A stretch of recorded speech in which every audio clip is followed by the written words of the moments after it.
Very good. यानंतर शाळेचा एक प्रोटोकॉल म्हणून त्या शाळेचे कर्तव्यदक्ष गट शिक्षणाधिकारी आदरणीय गोडाजी साहेब यांचा सत्कार करण्यासाठी मी मुख्याध्यापक साहेबांना अशी विनंती करतो की त्यांनी त्यांचा सत्कार करावा। यानंतर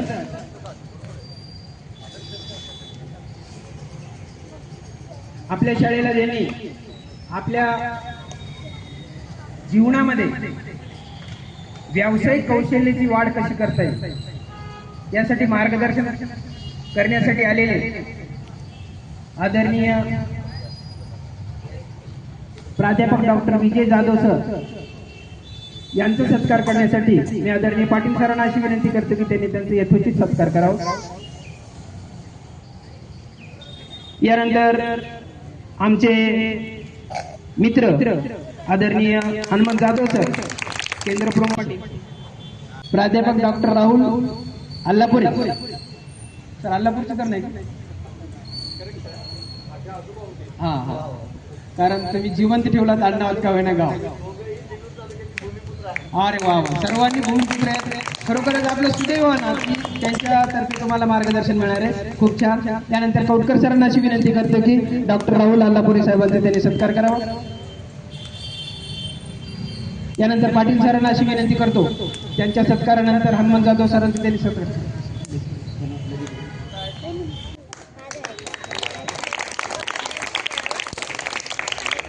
यानंतर जाधव सरांचा सत्कार करण्यासाठी मी पाटील सरांना अशी विनंती करतो की त्यांनी जाधव सरांचा यथोचित सत्कार करावा।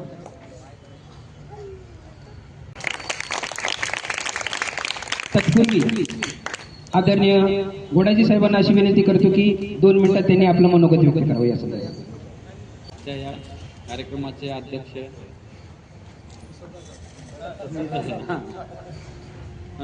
पीएमसी योजनेअंतर्गत आंतरराष्ट्रीय व्याख्यान आणि राष्ट्रीय व्याख्यानासाठी ऐकण्यासाठी आपण या ठिकाणी जमलेलो आहोत। या शाळेचे मुख्याध्यापक श्री मोतेवार सर, सर्व शिक्षक, मॅडम, विद्यार्थी आणि विद्यार्थिनींनो, आणि या कार्यक्रमासाठी आपल्याला आवर्जून व्याख्यान देण्यासाठी उपस्थित असलेले जाधव सर, प्राध्यापक डॉक्टर जाधव सर आणि प्राध्यापक डॉक्टर अल्लापुरे सर। PM श्री ही योजना नरेंद्र मोदी भारताचे पंतप्रधान यांच्या संकल्पनेतून निर्माण झालेली आहे आणि त्या अंतर्गत आपण देशाच्या उज्ज्वल भविष्यासाठी लहानपणापासूनच विद्यार्थ्यांना देशाच्या जडणघडणीमध्ये कशा पद्धतीनं योगदान मिळेल यासाठी त्यांनी शिक्षण पद्धतीमध्ये आमूलाग्र बदल करून राष्ट्रीय शैक्षणिक धोरण 2020ची निर्मिती केली आणि देशामध्ये 14,500 शाळांची त्यांच्या संकल्पनेतून निर्मिती झालेली आहे। त्यामध्ये आपल्या देगलूर तालुक्यातल्या 3 शाळा आहेत, त्याच्यातली आपली एक शाळा आहे। तर देशाचा जेव्हा विकास करायचा असतो त्यावेळेस शिक्षण ही गुरुकिल्ली आहे। शिक्षणाशिवाय माणूस पुढे जाऊ शकत नाही। तर शिक्षण आपण जन्मल्यापासून शिकतच राहतो आणि मरेपर्यंत शिकत राहतो, पण शिक्षणामध्ये फरक आहे, जे औपचारिक शिक्षण, अनौपचारिक शिक्षण। तर आता आपण इथं जे तुम्ही शाळेत येऊन हे जे शिक्षण आहे या शिक्षणातून आपल्याला देशाच्या जडणघडणीमध्ये योगदान देण्यासाठी म्हणून आपल्याला प्रयत्न करायचे आहेत।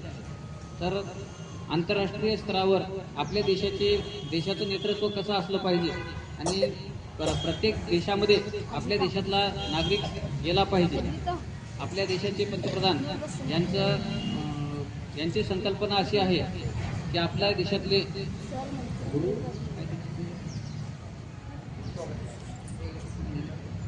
विश्वगुरु बनला। भारत हा आपला विश्वगुरु बनला पाहिजे, म्हणजे आत्मनिर्भर आणि विश्वगुरु आपला भारत देश बनला पाहिजे।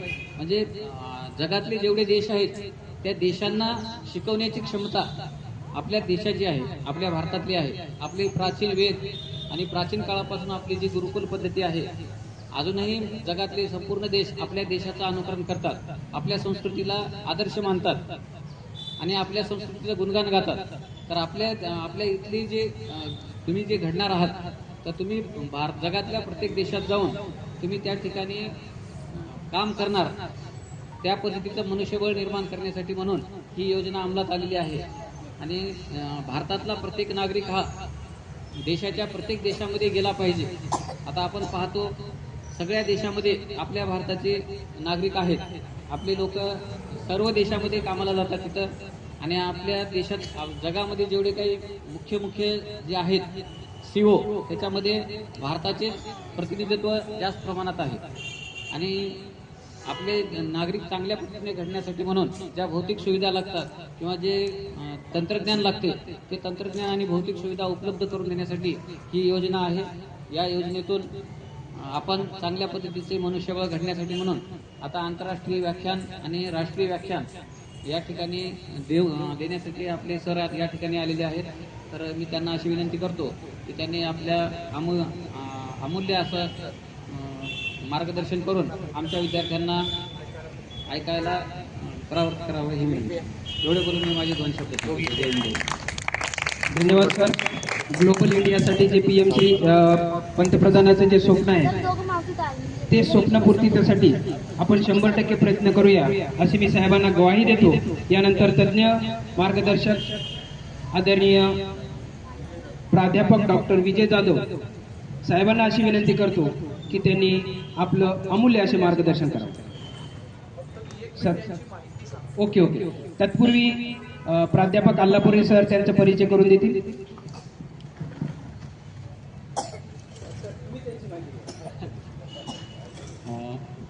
ॲक्च्युली मी तुमचा जास्त वेळ घेणार नाही, पण आज तुमच्या आवाज येतो ना सर्वांना? ओके. आज तुमच्याशी जे बोलणार आहे, हितगुज करणार आहे, तुमचा जास्त वेळ घेणार नाही आहे. बेटा सगळ्यांना भूका लागली असतील वगैरे, पण ते आंतरराष्ट्रीय ख्यातीचे निष्णात संशोधक आहेत, वैज्ञानिक आहेत, शिक्षक आहेत, प्राध्यापक आहेत, विद्यार्थी आहेत. बघा, इतक्या रोलमध्ये ते आजही खूप अभ्यास करतात. सरांनी ऑक्सफर्ड असेल, लंडन माहिती आहे ऑक्सफर्ड, सगळ्यांना स्वप्न असतं ऑक्सफर्डला जाण्याचं. कोरिया असेल, आयर्लंड असेल, ऑक्सफर्ड असेल, या सगळ्या देशामध्ये भौतिकशास्त्र या नॅचरल सायन्सेसमध्ये खूप मोठं संशोधन केलेलं आहे. मुळात ते सुस्वभावी आहेत, आपल्याच होटल या गावचे आहेत. तुमच्यासारखंच असं जिल्हा परिषद शाळेतून शिकून आलेले एक पुढे आलेला व्यक्तिमत्व आहे. त्यांच्या आजच्या या स्पीचमधून तुम्हाला काय लक्षात येईल की कुठलाही व्यक्ती मोठा होऊ शकतो, फक्त अभ्यास करावा लागतो. तर असे हे प्राध्यापक डॉक्टर विजय जाधव सर आता उदगीर येथे छत्रपती शिवाजीराजे महाविद्यालयात प्राध्यापक आहेत, पण एक चांगला विद्यार्थी आणि शिक्षक पण आहे. असं मी त्यांचं इथं स्वागत करतो आणि धन्यवाद. एक चांगला विद्यार्थी शिक्षक हा मराठी शाळेच्या जिल्हा परिषदेतून घडतो ही त्यांची ख्याती आज आपल्याला पाहायला मिळाली. आणि जिल्हा परिषदेची शाळा ही आमची भाग्यवान शाळा आहे. सर खूप खूप अभिनंदन. सरांना मार्गदर्शन करण्यासाठी मी पाचार विचारतो. सर तिथूनच बोला सर, ऊन आहे वाटते, तिथंच बोला वाटलं असतं तर. यस, धन्यवाद सर. अल्लापुरे सरांनी माझी म्हणजे एकदम जास्तीची ओळख करून दिली. धन्यवाद सर. PM श्री योजनेअंतर्गत जे काही आज आंतरराष्ट्रीय व्याख्यान आणि राष्ट्रीय व्याख्यान गोडाजी सरांनी इथे ठेवलेलं आहे. गोडाजी सरांनी जवळपास 1.5 वर्षाखाली मला कॉन्टॅक्ट केला होता की सर तुम्हाला व्याख्यान घ्यायचं आहे, आणि 1.5 वर्ष संधी येत नव्हती की आज जायचं उद्या जायचं, आज जायचं उद्या जायचं, जाणंच होत नव्हतं. कारण कोणत्या तरी त्यांची कामं असायची किंवा नंतर आमच्या दोघांची काहीतरी कामं असायची. अल्लापुरे सर पण राष्ट्रीय व्याख्यान खूप प्रसिद्ध आहेत, वेगवेगळ्या विद्यापीठात त्यांनी व्याख्यानं देत आहेत. त्यांचा पण खूप बिझी शेड्यूल होता, त्याच्यामुळं त्यांनी पण येऊ शकले नाहीत मागं. पण ते आम्ही प्रॉमिस केलं होतं की लगे उद्या, म्हणजे काल प्रॉमिस केलं सरांना की आम्ही उद्या येऊ आणि हा व्याख्यान देऊ. व्याख्यान म्हणण्यापेक्षा प्रॉब्लेम कसं आहे की तुमच्या पुढे बोलावं काय हा खूप मोठा प्रश्न आहे. कारण हे प्राथमिकचे विद्यार्थी आहेत आणि आम्ही जे व्याख्यान देतो ते खूप म्हणजे PGचे विद्यार्थी असतात, PhDचे विद्यार्थी असतात, त्यांच्या पुढे व्याख्यान देतात आणि त्या सगळ्या कन्सर्न म्हणजे समजतात का तुमच्या पुढे बोलणं हे खरंच चॅलेंजिंग आहे आणि खूपच अवघड आहे. कारण सगळ्या सर जे आहेत तुमचे जे तुम्हाला वेगळ्या पद्धतीने समजून सांगतात, त्या पद्धतीने आम्हाला समजून सांगणं म्हणजे फारच अवघड आहे. कारण मला काय वाटतं सगळ्यात अवघड जॉब आहे तो टीचरचा. कारण मी पण तुमच्यासारखा हॉटेलच्या शाळेमध्ये, मी हॉटेलचा आहे प्रॉपर, हॉटेलच्या शाळेमध्ये मी जिल्हा परिषदला शिकलेले 1ली ते 4थी मध्ये. तिथंच सरांनी मला शिकवलेले.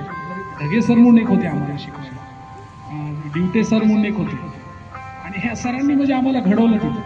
म्हणजे काय घडवलं इन द सेन्स काय असतं, तुम्हाला तुमचा जो बेसिक पक्का पाया असतो तो त्यांनी तिथं पक्का करून द्यायचा असतो. म्हणजे तुम्हाला गणित शिकवतो, बऱ्याच जण गणित शिकत असाल लसावी मसावी तुम्ही शिकत असाल, सर कोणते तरी तुमचे आवडते शिक्षक कोणते आहेत तुमचे? कोणते सर आहेत?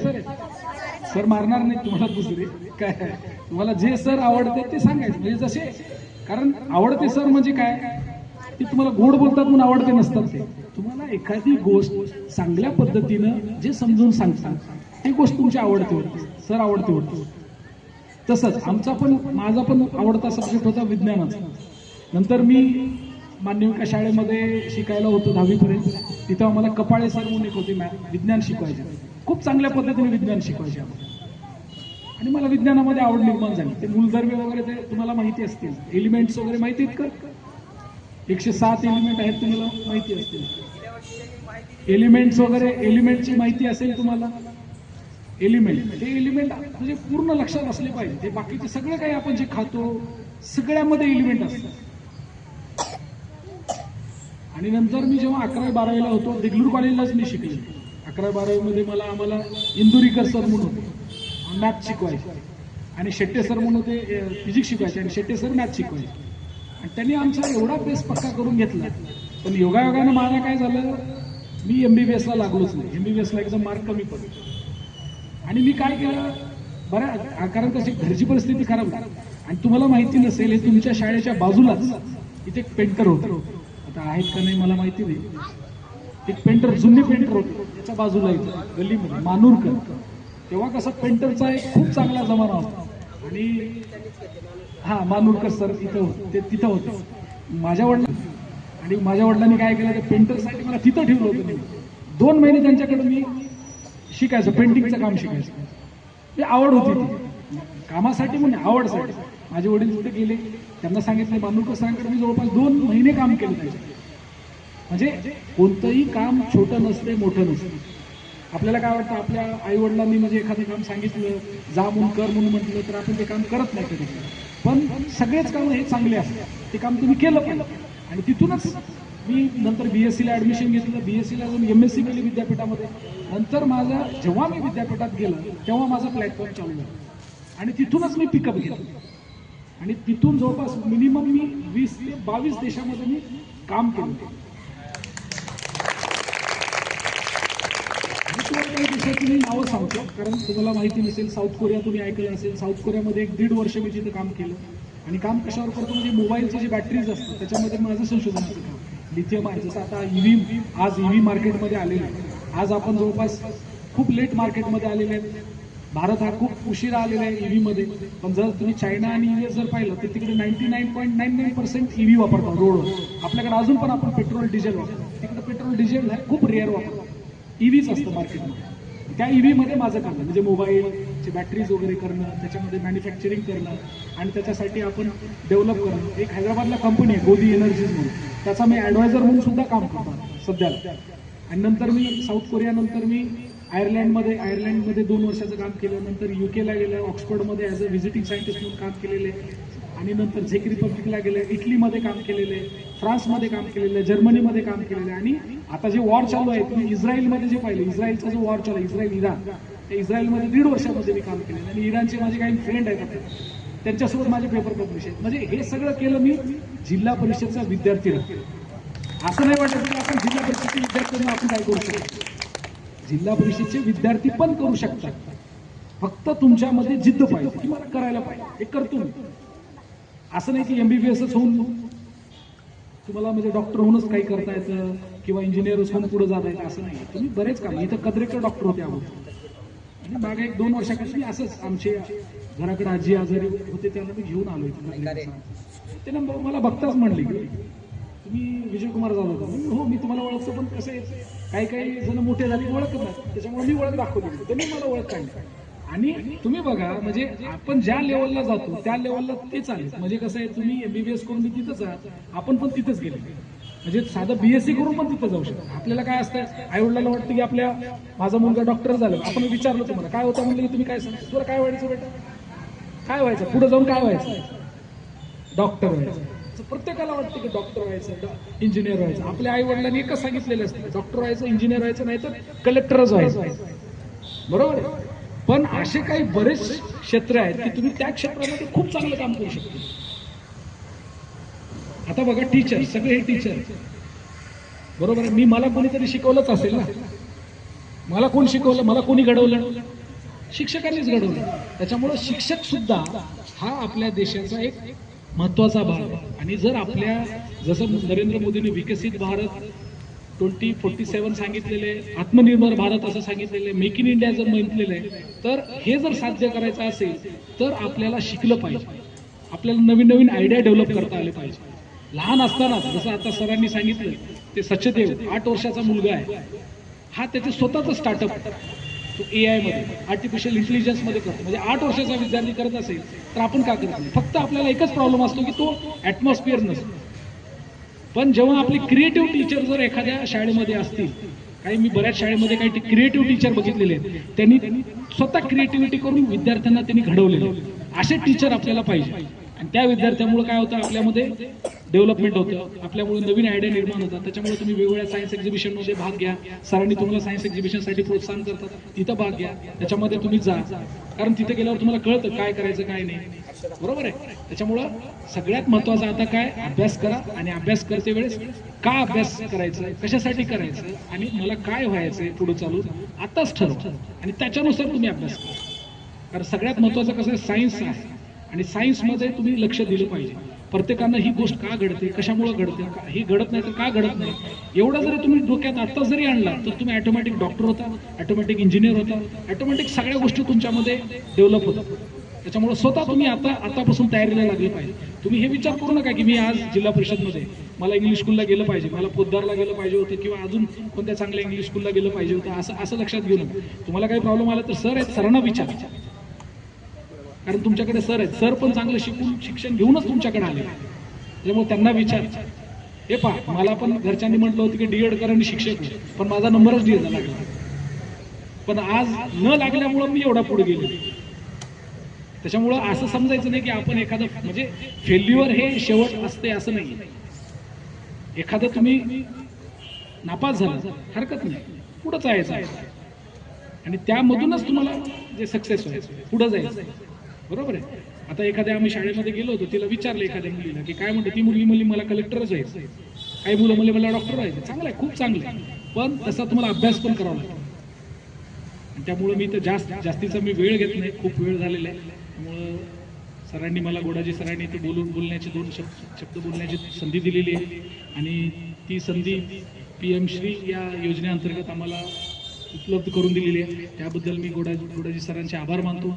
सर्व सरांनी इथं आम्हाला जे प्लॅटफॉर्म उपलब्ध करून दिला, विद्यार्थी अवेलेबल करून दिले, तुमच्याशी डिस्कस करण्याशी, चर्चा करण्याशी जे टाईम दिला, त्याबद्दल मी त्या सगळ्या शिक्षक वृंदाचे मी आभार मानतो. आणि अल्लापुरे सरांनी पण इथं टाईम दिला या छोट्याशा विद्यार्थ्यांसाठी डिस्कशन करण्यासाठी, त्यांचे पण मी आभार मानतो. आणि माझे 2 शब्द संपवतो. धन्यवाद. खूप खूप धन्यवाद सर. आपल्या देगलूर तालुक्याचा सुपुत्र, एका गरीब कुटुंबातून उंच भरारी घेऊन अनेक देशामध्ये खरोखरच आपली प्रतिमा उज्ज्वल केलेली आहे. याबद्दल सर प्रथमतः आमच्या शाळेतर्फे तुमचे खूप खूप अभिनंदन, आणि तालुक्यातर्फे प्रतिनिधी स्वरूपात तुमचं अभिनंदन. सरांनी खूप खूप असं मोलाचं मार्गदर्शन आपल्याला केलेलं आहे. प्रत्येक क्षेत्रात उंच भरारी घेऊन आपले स्वप्न प्रत्येक क्षेत्रातील व्यक्तींना साकार करता येते, हे त्यांनी आपल्या मार्गदर्शनातून आपल्याला सांगितलेलं आहे. खरोखरच सर तुम्हाला शाळेतर्फे भावी आयुष्याच्या आम्ही विद्यार्थ्यांतर्फे खूप खूप शुभेच्छा देतो. आणि असंच आमच्या देगलूर तालुक्याचं नाव तुम्ही जसं रोशन केलात, आणि तुमच्या मार्गदर्शनाने आमची विद्यार्थी सुद्धा रोशन करतील अशी तुम्हाला इथे ग्वाही देतो. तदनंतर या आंतरराष्ट्रीय व्याख्याते आदरणीय प्राध्यापक डॉक्टर राहुल अल्लापुरे सरांना अशी विनंती करतो की त्यांनी आपल्याला मोलाचं मार्गदर्शन करावं.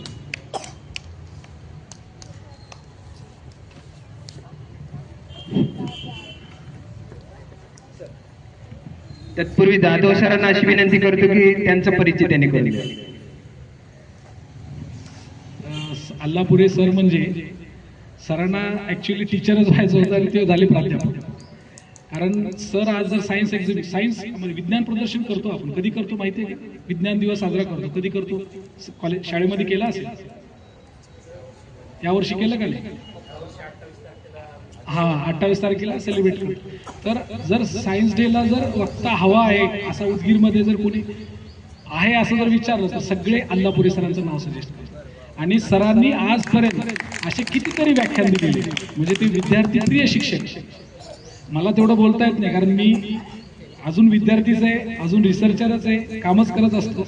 पण अल्लापुरे सर जे विद्यार्थी खरे घडवत असतात आणि प्रत्येक विद्यार्थ्यापर्यंत ते पोहोचतात. त्यामुळं असे ते विद्यार्थीप्रिय शिक्षक आहेत. आणि आता ते सध्याला मायक्रोबायोलॉजी डिपार्टमेंटचे हेड आहेत. त्यांच्याकडे UG आणि PG पण आहे. UG म्हणजे डिग्री कॉलेज आणि PG कॉलेज पण त्यांच्याकडे म्हणजे मायक्रोबायोलॉजीमध्ये आहे. त्याचे ते हेड आहेत. ते उदयगिरी महाविद्यालयामध्ये ते प्राध्यापक म्हणून सध्याला काम करतात. त्यांचे खूप सारे आंतरराष्ट्रीय राष्ट्रीय शोध प्रकाशित पण झालेले आहेत वेगवेगळ्या मासिकामध्ये. त्याबद्दल मी त्यांचे खूप खूप म्हणजे इथं तुमच्याशी हितगुज करण्यासाठी मी जेव्हा त्यांना कॉल केला त्यांनी सडनली म्हटलं की सर तुम्ही म्हटलं म्हणजे झालं, कुठेही जाऊया आपण. आणि त्यातल्या त्यात प्राथमिकचे विद्यार्थी म्हटलं होतं तिथंच मी तर नाही म्हणणारच नाही म्हटलं. एक वेळेस मी सिनियर कॉलेज म्हटले तर नाही म्हणेल, पण प्राथमिक म्हटल्यावर मला खूप आवडतं. त्यांना मी बोलण्याचं म्हणजे त्यांच्यासोबत हितगुज करायला मला खूप आवडतं असं त्यांची भावना होती. त्यामुळं मी त्यांचे पण इथं खूप खूप आभार व्यक्त करतो. धन्यवाद. धन्यवाद जाधव सर. खरं तर आम्ही दोघंही विद्यार्थी आहोत. आमच्या दोघांचं एक कॉमन प्लॅटफॉर्म आहे. आम्हाला तुमच्याबरोबर राहायला आवडतं, तुमच्यावर बोलायला आवडतं, कारण तुम्हीच भारताचं भविष्य आहात. बरोबर आहे. आज PM श्री या योजनेच्या अंतर्गत आदरणीय आपल्या तालुक्याचे गट शिक्षण अधिकारी कोडाजी सर, या विद्यालयाचे मुख्याध्यापक आदरणीय मोतेवार सर, सूत्रसंचलन करणारे आमचे चित्रेवार सर, इतर शिक्षक वृंद, ताई आणि सर्व आपण विद्यार्थी आणि माझ्याबरोबर आलेले डॉक्टर विजय जाधव सर आणि अजून एक आमच्याबरोबर सर आलेले आहेत आदरणीय हनुमंत जाधव. तुम्हाला दररोज शाळेला यावं वाटतं का? फंटॅस्टिक, खूप छान. ज्याला शाळेला यावं वाटतं ना तो खूप पुढे जातो. तुम्हाला माहिती आहे का, आपलं घरच्यापेक्षाही जास्त मन शाळेत लागतं. बरोबर आहे. अनेक कारण आहेत. त्यातले शिक्षक आहेत, तिथलं वातावरण आहे, नवीन दररोज काहीतरी शिकायला मिळतं. बरोबर आहे. म्हणजे नक्कीच आपण शिकण्यासाठी, नवीन गोष्टी करण्यासाठी कुतूहल म्हणून शाळेमध्ये येत असतो. त्यात सगळ्यात महत्वाचं योगदान म्हणजे आपल्या शिक्षकांचं.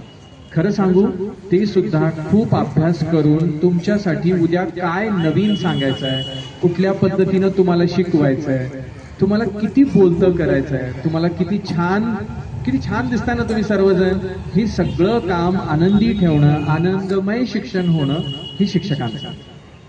दुसरं, चित्रेवर सरांनी खूप छान वाक्य म्हटलंय, मेंटर मेंटी रिलेशनशिप. ही संकल्पना ना खरं तर आमच्या UG मध्ये खूप आहे.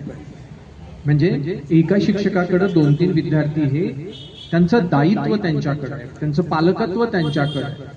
इथं सर्व विद्यार्थ्यांचं पालकत्वच म्हणजे आईवडिलांच्या भूमिकेत हे शिक्षक आहेत. म्हणून मी आधी शिक्षकांचं अभिनंदन करतो की खरं तुम्हाला घडवण्याचं काम ते करतात.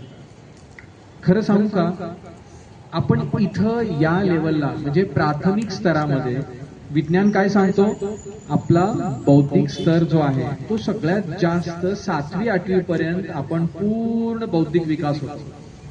वयाची साधारणतः 13-14 पर्यंत आपला पूर्ण 100 trillion synaptic junctions in the brains are to be completed. म्हणजे किती मिली सेकंड्स मध्ये आपलं ब्रेन किती पद्धतीनं विकसित होत असतं, हे सगळा विकास आणि विकासाचे टप्पे पार पाडून आपण 7वी 8वी पर्यंत आलेले असतो. छान आहे ना. पहिलीला आलो, दुसरी आलो, तिसरीत गेलो, 4थी मध्ये आलो. सरांनी खूप नवीन गोष्टी शिकवल्या.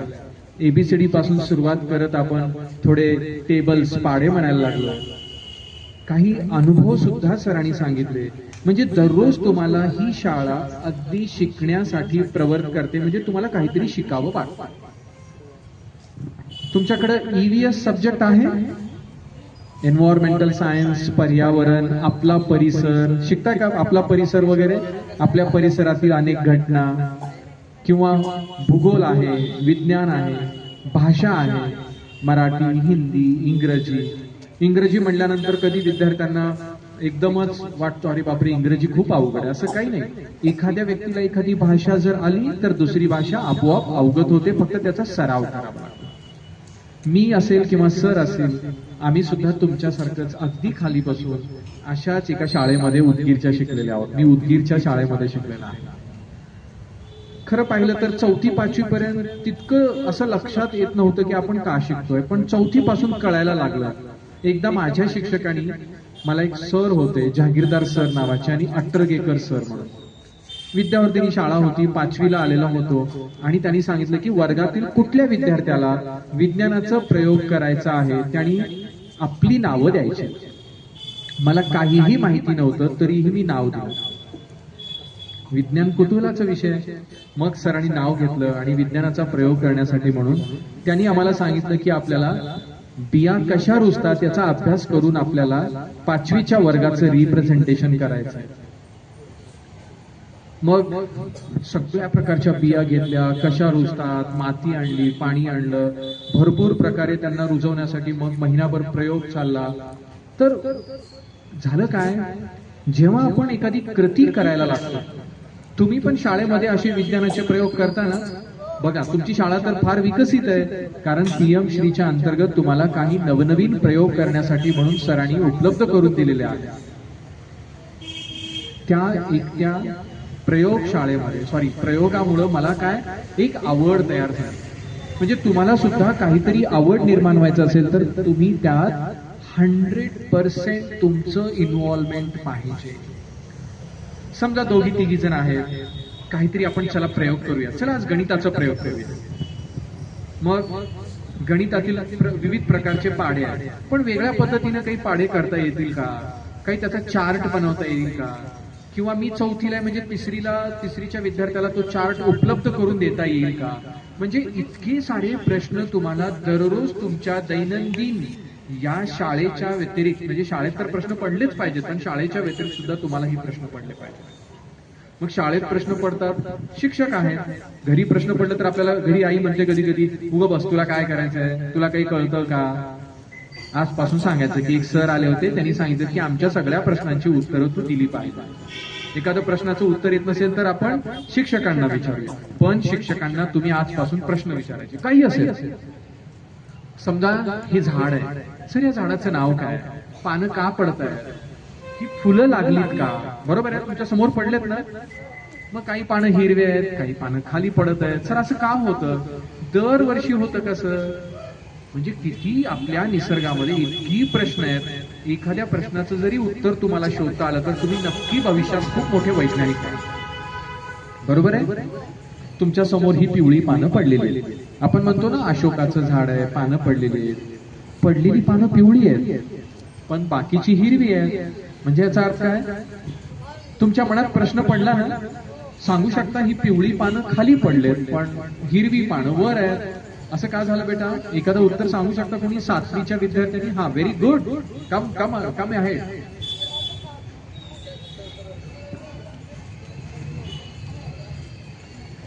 खूप छान तुझा अभिनंदन, सांग बेटा. सूर्यावरून पडतो ना, ते झाडावरून पडते, म्हणजे ते झाडाचे पानं वाळून जातात आणि खाली पडतात. ओके, खूप छान. आणखीन कोणी सांगू शकतं बेटा, एक जण, आणखीन एक जण, representative from the girl students. Okay, very good Shraddha, please come here.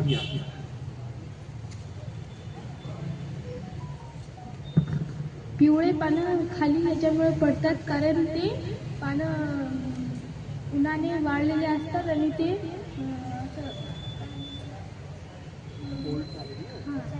म्हणून ते खाली तुटतात. खूप छान श्रद्धा. बघा आता या, तू उन्हात बसू नकोस बेटा, इकडे.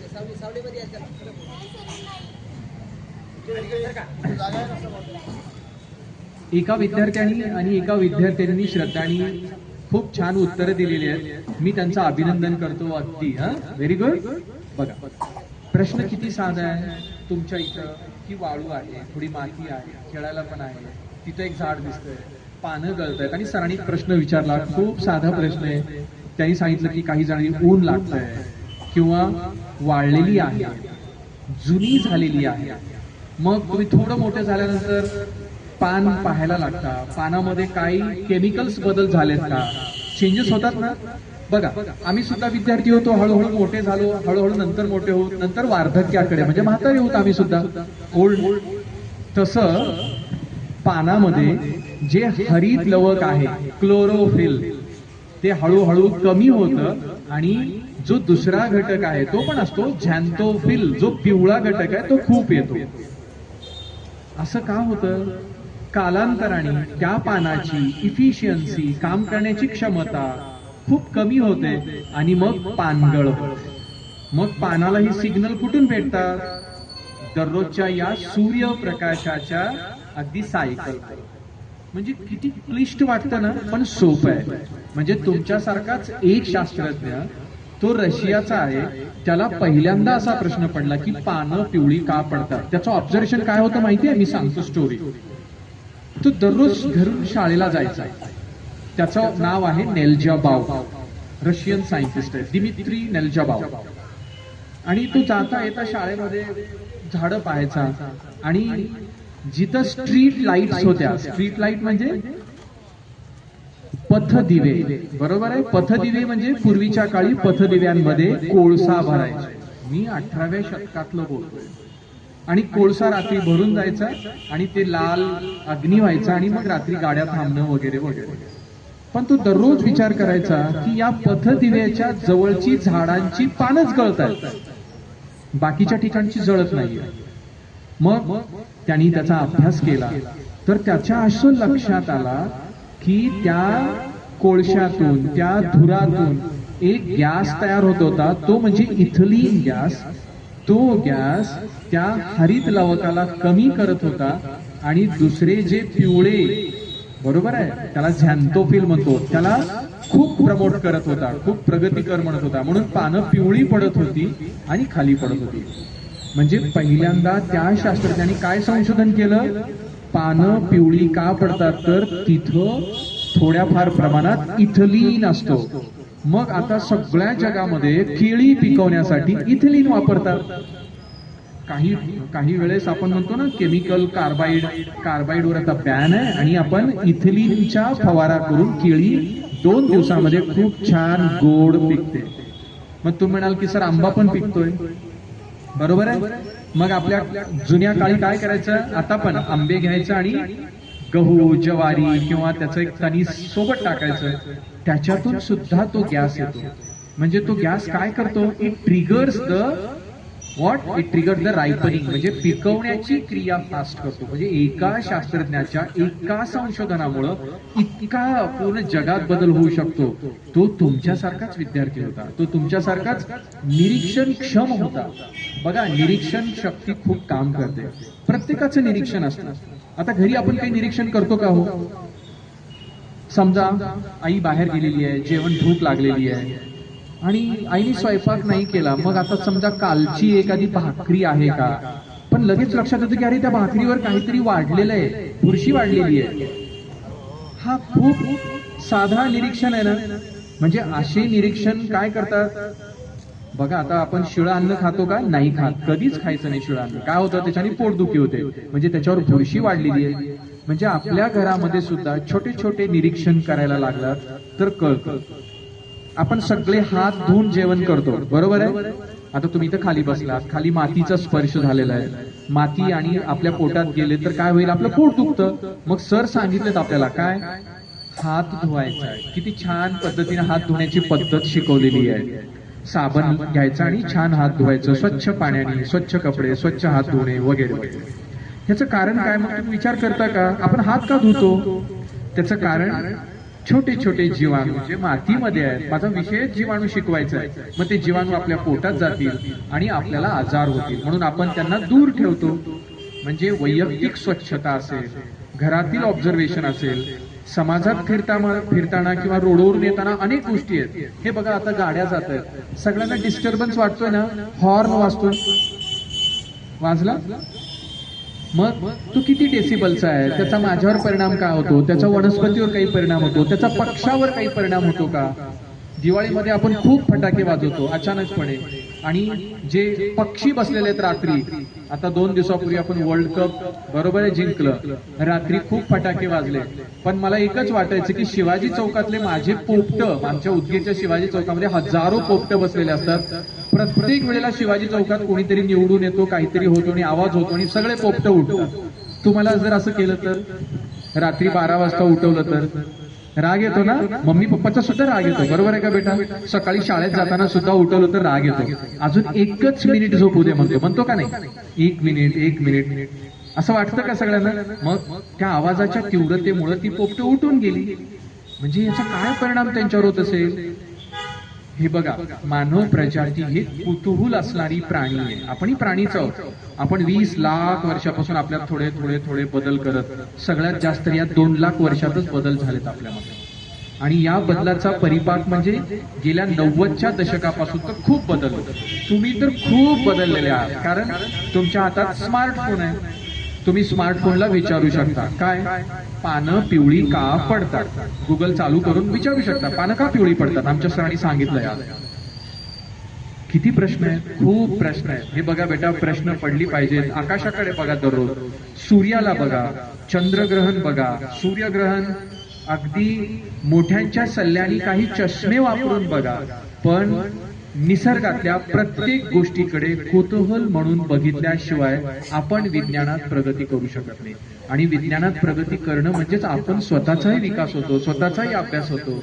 आणि मग बाकी डॉक्टर, इंजिनियर हे तर होणारच आहोत, पण त्याबरोबर आपण अभ्यासातून पुढे जाऊ शकतो. नक्की इथं बसलेले सगळे हे भविष्यातील शास्त्रज्ञ आहेत. कोणी इंजिनियर्स आहेत, कोणी मस्तपैकी सायंटिस्ट झालेले आहेत, कोणी त्या त्या क्षेत्रामध्ये निष्णात वकील आहेत, कोणी व्यवस्थापन क्षेत्रामध्ये आहेत, कोणी पायलट झालेले आहेत. खूप विस्तारलेली क्षेत्र आहेत, खूप संधी आहेत. पण आजपासून तुम्ही अभ्यास करायचं, स्वतःला प्रश्न विचारायचं, अगदी सरला भंडावून सोडायचं की सर हे कसं आहे, ते कसं आहे. मग अगदी आता तुम्ही या वयामध्ये सगळ्यांचे दात पडतात, येतात, विचारायचं सर असं का होतं हो, दात का पडतात, दात खालून येताना खालून कसं येतो, कधी कधी वाकडा तिकडा का येतो सर, मग आमचे दात कधी कधी वाकडे का येतात, हे सुद्धा प्रश्न पडले पाहिजेत. म्हणजे प्रत्येक शरीरात बदल झालेला सुद्धा. बघा, प्रश्न ज्याला पडतात ना, तो जिज्ञासू व्यक्तीच पुढे जातो. प्रश्न विचारण्याची धमक ठेवा, प्रश्न विचार करायला सुरुवात करा. नक्की तुम्हाला प्रश्नाचं उत्तर देणारा एक तरी भेटेल. आणि कधीही मनाने खचून जाऊ नका. समजा मी उत्तर नाही दिलो, चाल तुला काहीच कळत नाही असं म्हटलं, सोडून द्या, दुसऱ्याला विचारा. तिथंच वाट बघत बसू नका. थोडं थोडं वाचायला लागा. अभ्यास करायला म्हणजे अभ्यास तर करणार आहोत, पण वाचन काय करायचं आहे, दुसऱ्या गोष्टीचं वाचन करायचं. टेल मी व्हाय, विजडम किंवा रीडर डायजेस्ट अशी छोटे छोटे मासिकं तुमच्या बस स्टँडवर येतात. कधी कधी एखाद्या महिन्यातून सरला सांगायचं सर ते घेऊन या. हे बघा, घेऊन या म्हणजे तुम्ही सांगायचं की सर तुम्ही एक वेळचा चहा कमी प्या, आपण आमच्यासाठी घेऊन या, ही म्हणण्याची धमक ठेवा. पण तुम्ही अभ्यास केला पाहिजे. का? कारण त्यातून तुम्हाला नक्कीच वाचायला मिळेल. हे बघा, शहरातील आणि आपल्या विद्यार्थ्यात एकच फरक आहे, आपण इतरत्र सगळ्या गोष्टी खर्च करतो पण वाचनावर खूप कमी खर्च करतो. मग आपल्याला हे संचित पुढे मिळत नाही. वाचन हे संचित आहे, एकदाच नाही होत. हळूहळू हळूहळू त्याची ज्ञान मिळत जातं आणि ज्यानं वाचतो ना त्याला कॉन्फिडन्स तयार होत जातो. म्हणून मला असं वाटतं, प्रत्येकाने थोडं थोडं थोडं वाचायला लागा. नक्की आई वडिलांना म्हणा की मला ही पुस्तकं आणून द्या, मला ती पुस्तकं आणून द्या. मी 3 नावं सांगितली, reader digest, wisdom, tell me why. 3ही इंग्रजीत उपलब्ध आहेत, 3ही हिंदीत उपलब्ध आहेत आणि मराठीत सुद्धा. आणि तुमच्याकडे इंटरनेट आहे, टीव्ही आहे, याचा चांगला उपयोग करा.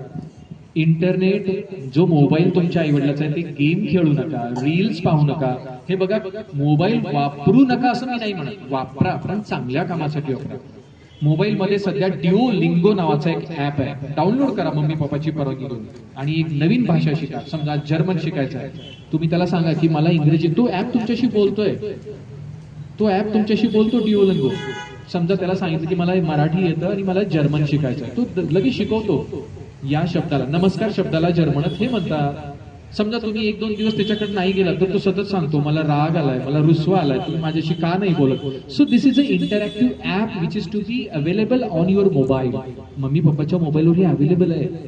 इतर कुठलेही कॅन्डी क्रश वगैरे डाउनलोड करण्यापेक्षा असे चांगले ऍप डाउनलोड करून तुम्ही आजपासून शिकण्यासाठी प्रवृत्त व्हावं. तुम्ही खूप छान अभ्यास करताय, शिकताय, तुम्हाला शिक्षक शिकवतात, पण या व्यतिरिक्त आमच्याकडून जर काही घेता आलं आज तर तुम्ही वाचन करावं, अभ्यास करावं, हेल्दी राहावं, खेळावं, बागडावं आणि तुमचं आरोग्य या खेळातून बागडण्यातून खूप तुम्हाला शुभेच्छा आहेत. धन्यवाद सर. सुंदर टाळी वाजवा स्वरांनी. सुंदर.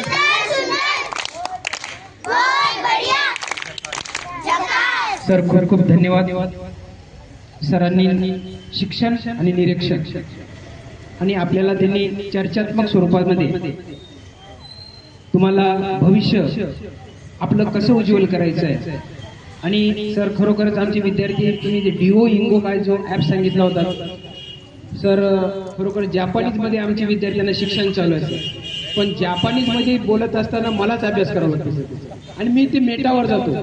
तुम्ही जी डिओलिंगो सांगितलं खरोखरच सर खूप खूप अभिनंदन. कारण का ते विद्यार्थ्यांना सुद्धा शिकायला मिळते, परत आम्हालाही सुद्धा शिकायला मिळते. तुमच्या व्याख्यानातून आम्ही तर शिकलो, आमचे विद्यार्थी पण शिकले सर. खरोखरच सर ज्यांचं मार्गदर्शन आपल्याला लाभलेलं आहे ते खूप अभ्यासू आहेत आणि यांचं मार्गदर्शन लाभण्यासाठी आपल्या शाळेचे, आपल्या तालुक्याचे आदरणीय गोडाजी साहेब यांनी खरोखरच एक अभ्यासू व्यक्ती, तुझं आहे तुझं पाशी परी जागा चुकलाशी, अशा पद्धतीने आमची गत झाली होते. आमच्या तालुक्यात तुम्ही असून आम्ही इतरत्र तालुक्यात धुंडत होतो, पण ते मिळून देण्याचं काम गोडाजी साहेबांनी केले. प्रथमतः मी आमच्या तालुक्याचे आदरणीय गोडाजी साहेबांचं अभिनंदन आणि आभार मानतो.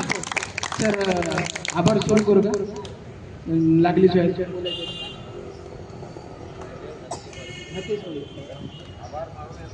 हा, आणि प्रथमतः मी सरांचा पुन्हा एकदा आभार मानतो. खरोखर एक अभ्यासू व्यक्तिमत्व तुमच्यामुळं आम्हाला लाभलेलं आहे आणि आमच्या शाळेतील विद्यार्थ्यांना त्यांचं मार्गदर्शन लाभलेलं आहे. दोन्ही व्याख्यात्यांचं मनपूर्वक आभार मानतो. आणि तुम्ही सर आमच्यासाठी आपल्या जीवनातला अमूल्य वेळ देऊन येथे आलात, उपस्थित झालात, मार्गदर्शन केलात, त्याबद्दल शाळेतर्फे तुमचं सुद्धा खूप खूप अभिनंदन.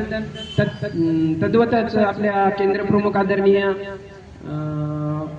हनुमंतजी जाधव सर यांनी सुद्धा येथे बसून या कार्यक्रमाची शोभा वाढविली. तुम्ही सुद्धा जेवल्यानंतर सरांच्या संवादात एकरूप होऊन सरांचं मार्गदर्शन खूप खूप असं आत्मसात केला, त्याबद्दल सर्व विद्यार्थ्यांचं खूप खूप अभिनंदन, आभार. यानंतर हा कार्यक्रम संपला असेल ते मी जाहीर करतो. प्रत्येकाने आपापले दप्तर घ्यायचे आणि रांगेत बाहेर जायचे, घराकडे जायचे. ओके, सर्वांचं खूप खूप पुन्हा एकदा आभार.